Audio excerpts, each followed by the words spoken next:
জীবনে গুনাহ মাফ হয়ে যায়। আজকে আল্লাহ এমন বড় বরকতের রাত দিয়েছে, রহমতের রাত দিয়েছে, ভাগ্যের রাত দিয়েছে।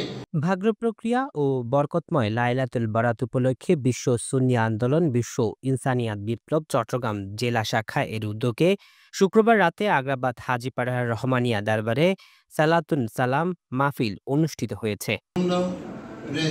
এখন চলতেছে, সভা চলতেছে। এতে সভাপতিত্ব করেন ইমামে আহলে সুন্নাত পীর হাক্কানী হাফেজ আল্লামা সৈয়দ সাইফুর রহমান নিজামী শাহ। প্রধান আলোচক হিসেবে বক্তব্য দেন বিশ্ব সুন্নি আন্দোলনের প্রতিষ্ঠাতা ও বিশ্ব ইনসানিয়াত বিপ্লবের প্রবর্তক সৈয়দ আল্লামা ইমাম হায়াত। এখন চলতেছে, সভা চলতেছে।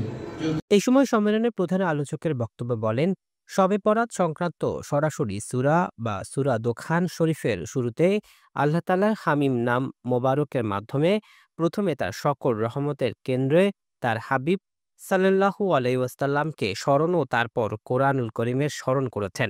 এরপর চতুর্থ আয়াত শরীফে আমিরুল হাক্কামি বা আদেশ নাজিল ও ষষ্ঠ আয়াত শরীফের রাহমাতান মির রাব্বিকা অর্থাৎ বিশেষ রহমত নাজিলের উল্লেখ করেছেন। জীবনে গুনাহ মাফ হয়ে যায়। আজকে আল্লাহ এমন বড় বরকতের রাত দিয়েছে, রহমতের রাত দিয়েছে, ভাগ্যের রাত দিয়েছে।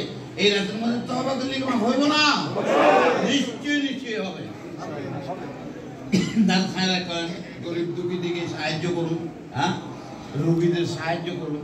আল্লাহ আপনাদেরকে কবুল করুন। নবী পাক সাল্লাল্লাহু আলাইহি ওয়াসাল্লাম পাই না।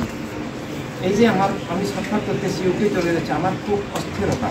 হাদিস শরীফে সমস্ত কিতাবের পরে বারাতের আরও একটি মহান বিশেষ উল্লেখ রয়েছে, মাগফিরাত বা আল্লাহ তাআলার অশেষ ক্ষমতা আর পূর্বশর্ত ঈমান। নেতৃবৃন্দ, দ্বীনের প্রকৃত ধারা তথা নির্দেশিত পথে পুনর্জীবন এবং মিল্লাত ও মানবতার স্বাধীনতা পুনরুদ্ধারে সবাইকে ঐক্যবদ্ধ হওয়ার আহ্বান জানান।